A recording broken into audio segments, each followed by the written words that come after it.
మీకు తెలుసా, ఒక మనిషికి జీవితంలో 7 రోజులు మాత్రమే మిగిలి ఉన్నాయన్నప్పుడు అతను ఏం చేస్తాడు? భయపడతాడా, పారిపోతాడా, ఏడుచుకుంటూ కూర్చుంటాడా? కానీ ఒక రాజు మాత్రం ఏడవలేదు, భయపడలేదు, పారిపోలేదు. బదులుగా అతను కూర్చున్నాడు, వింటూ ఉన్నాడు, మోక్షం పొందాడు. ఇది మహాభారతంలో అత్యంత శక్తివంతమైన కథ. పరీక్షిత్ మహారాజు యొక్క చివరి 7 రోజులు. పరీక్షిత్ మహారాజు అంటే ఎవరు?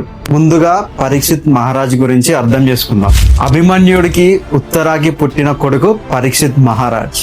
పాండవులకి మనవడు, అర్జునుడికి పెద్ద మనవడు. కానీ ఒక విషయం మాత్రం చాలా స్పెషల్. పరీక్షిత్ తల్లి గర్భంతో ఉన్నప్పుడు ఆ అశ్వత్థామ విడిచిన బ్రహ్మాస్త్రం వచ్చి ఆ శిశువుని చంపబోయింది. శ్రీకృష్ణుడు స్వయంగా ఆ సుదర్శన చక్రాన్ని పంపించాడు.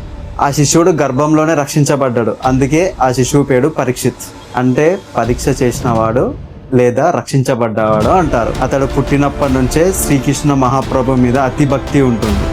రాజైనాక కూడా న్యాయంగా, ధర్మంగా పరిపాలించాడు. కానీ ఒకరోజు పరీక్షిత్ అడవిలో వేటాడడానికి వెళ్ళాడు. అలసట వల్ల దాహం వేసింది. ఒక ఆశ్రమం కనిపించింది. లోపల ముని శ్రమికుడు ధ్యానంలో ఉన్నాడు. పరీక్షిత్ నీళ్లు అడిగాడు, ముని మాట్లాడలేదు. మళ్ళీ అడిగాడు, మళ్ళీ నిశ్శబ్దం. రాజుకి కోపం వచ్చింది. ఆ కోపంతో దారిలో పడి ఉన్న పాముని తీసుకెళ్లి ఆ తపస్సు చేస్తున్న ముని మెడలో వేశాడు. ఇది తప్పని పరీక్షిత్కి తర్వాత అర్థమైంది. కానీ ఈ తప్పు జరిగిపోయింది. ఆ మహర్షి శమికుడి కొడుకు శృంగి ఇదంతా చూశాడు. కోపంతో ఆ శృంగి శపించాడు. ఏమని శపించాడు?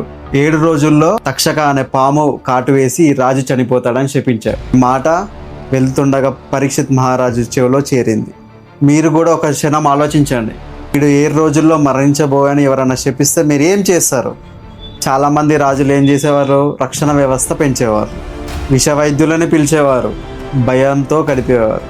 ఆ పరీక్షిత్ మహారాజు వేరే రకంగా ఆలోచించాడు. నేమన్నాడంటే, ఇది శాపం కాదు, ఇది నాకు ఒక అనుగ్రహం అని అనుకున్నాడు.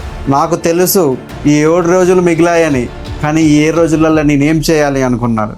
అతని రాజ్యాన్ని వదిలేశాడు, కిరీటాన్ని తీశాడు. దూరంలో ఉన్న గంగా నది ఒడ్డుకెళ్ళి కూర్చున్నాడు. అక్కడ ఋషులు, మహాత్ములు అందరినీ పిలిపించాడు. వాళ్ళందరికీ పరీక్షిత్ ఒక ప్రశ్న విసిరాడు.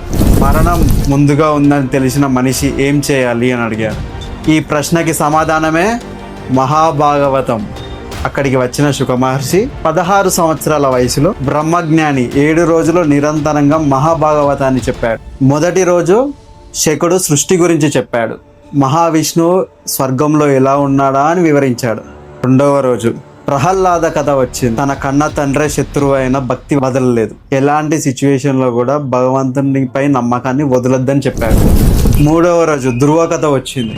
5 సంవత్సరాల పిల్లవాడు తపస్సు చేసి ఆ మహావిష్ణువునే సాక్షాత్కరించుకున్నాడు. ఆ నొప్పి మనని పై స్థాయికి తీసుకెళ్తుందని గ్రహించాడు. 4వ రోజు గజేంద్ర మోక్షం వచ్చింది. ముసలి పట్టుకుంది, శక్తి అయిపోయింది. అప్పుడు గుర్తుకొచ్చాడు భగవంతుడు, చివరి నిమిషంలో పిలిచినా వస్తాడని. 5వ రోజు కృష్ణ జన్మలీలలు వచ్చాయి. మాకం దొంగ, రాసలీల, కంసవద, ప్రతి కథలో ఒక సందేశం. భగవంతుని రూపం మారిన ప్రేమ మారదని. 6వ రోజు ఆ మహాకృష్ణుడి గురించి మరింత లోతుగా వింటూ పరీక్షిత్ లోపల మార్పు మొదలైంది. భయం తగ్గిపోయింది, శాంతి పెరిగింది.